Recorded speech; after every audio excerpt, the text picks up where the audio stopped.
Okay, so here we are. It's Thursday's reading. We're doing Which Way to Go.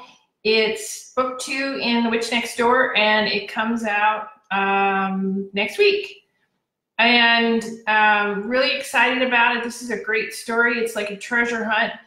It's kind of based on my mom, and the woman hid money in banks all over the country. So it gave Michael and I the idea to do a treasure hunt. Hello, Diane, who's still got her streak going.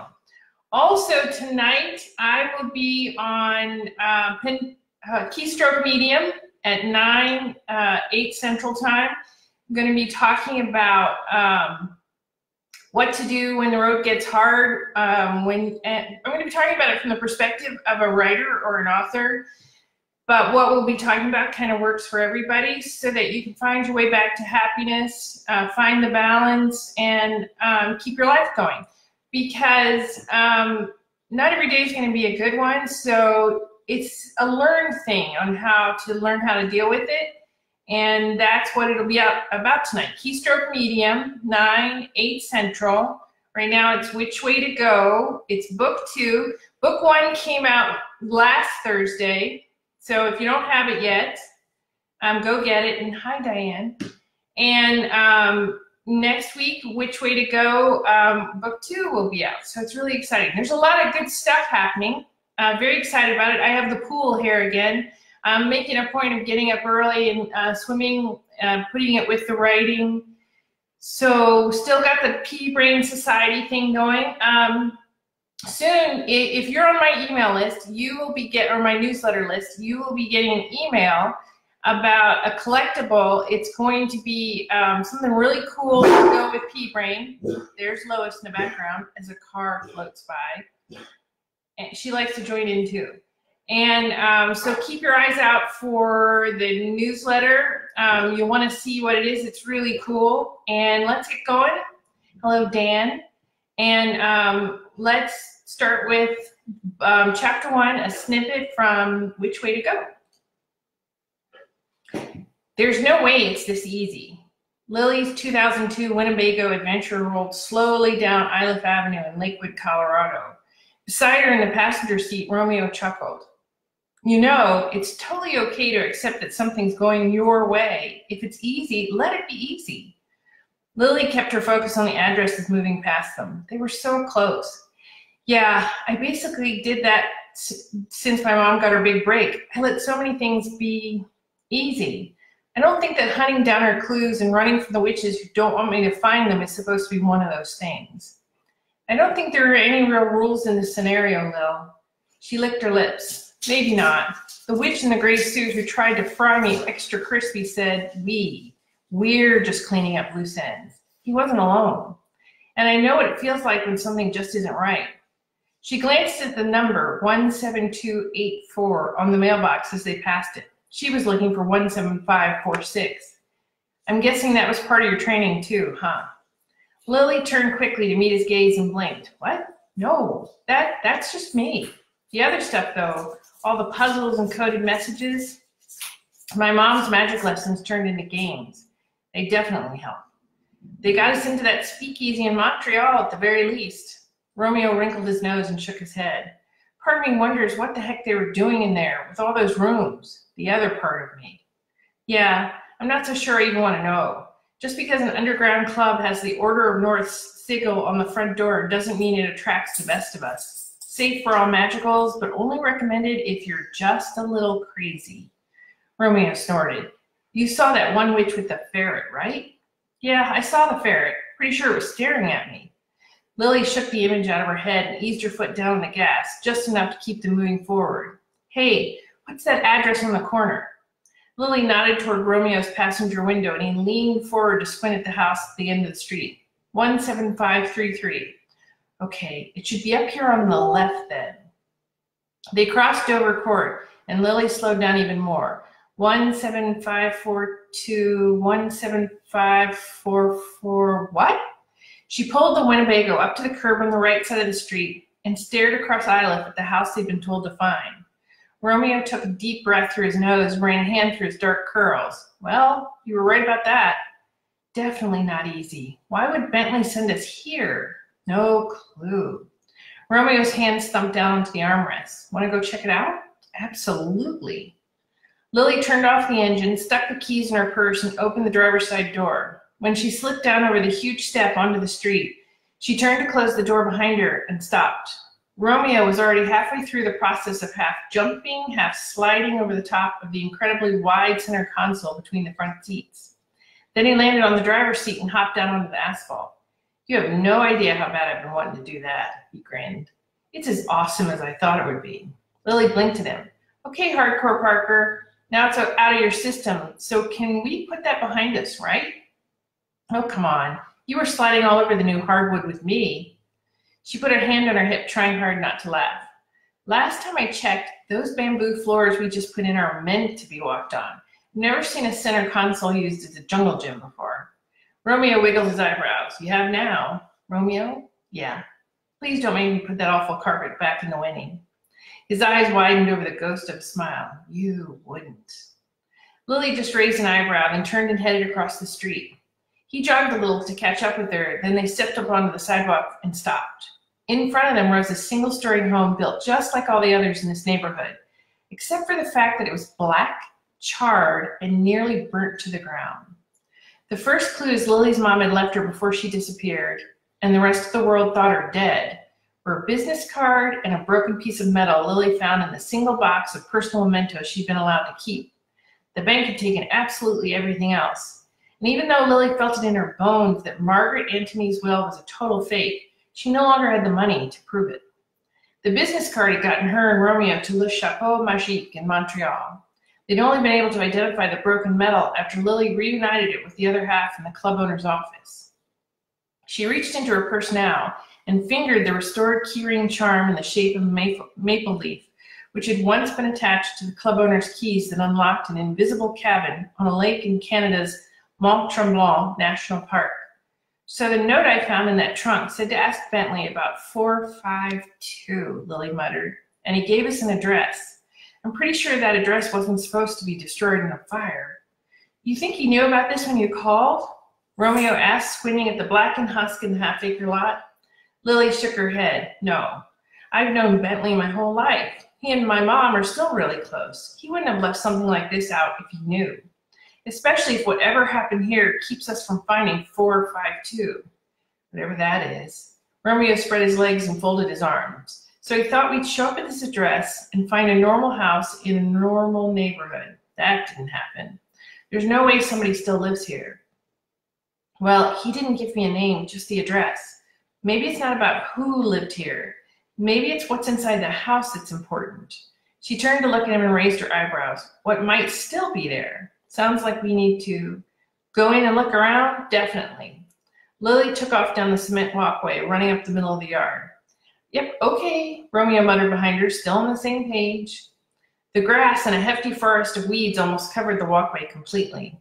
The fire must have happened a while ago. I wonder why nobody came to clean the place up. The front door hung off its hinges, splintered and fragile looking, but most of the house's support beams seemed fairly stable. Thankfully, the 2 steps onto the front porch were cement, and so was the porch. They wouldn't have to worry about falling through burnt and crumbling timber until they were inside. I bet I could just take the whole door off, Romeo offered, eyeing the black rectangle of wood hanging sideways by one hinge. Yeah, werewolf strength definitely comes in handy. She grinned at him. Okay, before you unleash the beast, I need to do something first. Like what? Lily blinked, then gestured toward the empty street and the neighborhood around them. It's 11 in the morning on a Monday. If we're not careful, the whole neighborhood's going to see ripping doors of a burned house and both of us trespassing in broad daylight. Romeo cocked his head and studied her. Wait, you're not talking about time travel, are you? A surprised giggle escaped her. What? You know, speeding things up so we get to nighttime faster than everybody else? Because if you can, my dad just lost a huge bet. Romeo. Grinning, Lily raised her eyebrows and waited for him to tell her he was joking. He didn't. You and your dad made bets about me? No, not you specifically, just witches in general. Julian Stevens doesn't believe in any kind of connection between magic and time travel. She clapped her hands over her mouth to keep from shouting. Her fingers lifted from her mouth just long enough for her to whisper, time travel? Romeo shrugged. I wouldn't settle your bet just yet, but I'm right. Lily snorted and scrunched her eyes shut. Then she reached out to give Romeo's arm a reassuring rub. Just because I don't know anything about time travel doesn't mean it doesn't exist, but that's not remotely close to what I had in mind. He looked genuinely disappointed. Bummer. Sorry. She stared up into his green eyes just a little longer, then patted his arm. Just stay here, okay? This won't take very long. Lily turned and walked a little closer to the sidewalk. With a deep breath, she closed her eyes and nodded. Okay, let's try this again. No black cloud this time, huh? She clapped her hands together, summoned the illusion, and drew her palms apart again in front of her chest. A thin, glistening purple film spread between them, like she stretched a roll of violet tulle between her hands. When she'd spread her arms fully, the spell rose above her head and arced over her and the house. The shimmering purple veil fell all the way down to the grass to encompass the entire property, forming a huge dome around all of it. The late morning sun cast a light violet hue onto everything, but it wasn't much darker on the inside than on the outside. Lily turned around to face Romeo and dusted absolutely nothing off her hands as she headed back toward him in the cement porch. That's what I meant to do in Le Chapeau Magique. Instead of that giant black cloud thing, he stared up at the purple dome with wide eyes. Yeah, I have no idea what that was. I'm good at illusion charms. I know. I mean, I did everything exactly the same, and instead of an illusion, I unleashed this crazy violet cloud of... Lily? She looked up at his gentle smile. I know. Right, sorry. I just really don't like having a spell backfire on me. That's only happened like 2 other times. But what I'd done wrong the minute I cast them. That cloud, though, Romeo's hand rested lightly on her lower back to get her attention, and he dipped his head toward her. Can you guess what I'm about to say? She sighed and laughed at herself simultaneously. You know, he nodded. Okay, point taken. Good, so this spell of yours, it's going to keep people out, right? Only if they don't try to get in. He bit his lip. That doesn't really sound like keeping people out. Well, it's not, technically. But what everybody out on the street sees right now, if they're even looking, is exactly what we saw when we pulled up. So you can pull the doors off their hinges all day long, and the nosy neighbors won't feel like calling the cops. That's actually pretty good. Thank you. Lily gestured toward the lopsided front door. Your turn. With one more odd glance at Lily's purple illusion, Romeo scratched the back of his head and headed for the doorway. Warped wood and rusty metal squealed for a brief few seconds, but the entire door came off in one pull. It also split in half down the middle and toppled out of his hands onto the cement porch in a spray of soot. With his arms still suspended in surprise, he glanced back at her. Okay, that was bound to happen anyway. Lily stepped toward him, grabbed his forearm with both hands, and stood on her tiptoes to lean toward him. Or maybe you're just really strong. She left a quick peck on his cheek, then dropped back down to her heels and stepped through the doorway. I can't tell if you're joking or not. She shrugged and fought back a laugh. I think it's a little bit of both. Romeo snorted and followed her inside. They moved slowly, testing out the charred floorboards beneath their weight. Hey, most houses in Colorado have basements, don't they? No clue. The floor right beneath Lily's next step looked like it was sinking under just a little weight, so she moved her foot to the right. That felt a lot sturdier, but it would make falling through the floor a much bigger problem. Yeah. Romeo moved through what had been the entryway with her, his arms only half lifted, as if he just didn't want to look stupid holding his arms straight out for balance. So just don't fall through. Right back at you. Lily looked up at the burned ceiling, most of the plaster falling away, but some of it still stained with flickering brown streaks fading into black. The living room was surprisingly empty, probably because whatever furniture had filled it now existed as just twisted heaps of ruin. They passed the kitchen, where both the blackened fridge and the soot-covered stove looked like they'd been smashed repeatedly with a sledgehammer. Can a fire bash in appliances, she asked. Romeo looked up at her, and Lily nodded toward the kitchen. Squinting, he studied the damage. Maybe if there was an explosion. Then again, I haven't really spent a lot of time in barbecued buildings. Right, you know, it looks like the fire could have been an accident except for the kitchen. I mean, those dents in the fridge look more like they came from a giant fist. Well, we tabled time travel, but do giants exist? Lily shrugged. They used to. Really? Yeah, if there are any left, they're definitely not in the US. Huh? Romeo took a deep breath and raised his eyebrows. Hey, you know what the smell of charred house almost covers up? You smell magic in here. Yep. He sniffed again and nodded toward the small dining room on the other side of the kitchen. That way. It's still so cool that you can do that. I have to use magic to find magic. All you have to do is be a werewolf. He snorted. Oh yeah, that's all. It's super easy, by the way. Lily gingerly stepped toward the dining room after him. No, I didn't mean it as a bad thing. I watched you get sliced with a nasty attack spell. Then you got shot with a real bullet. She paused. It was terrifying both times, but you just popped right back up like nothing happened. His eyes closed slowly over a smile. I wasn't trying to scare you. Oh, I know. I'm really glad werewolves have that fast track to healing. You and me both, Lil, he winked. They kept moving. 2 rectangular patches on the dining room's back wall were almost white against the peeling black of everything else. Looks like someone took down a few pictures, Lily said. What? Romeo turned to see for himself. Maybe we're not the first people to come loot the place. We're not looting. We're stepping onto someone else's burned up property without permission to look through the wreckage for a clue and maybe even more money that your mom left in here, which is totally still possible.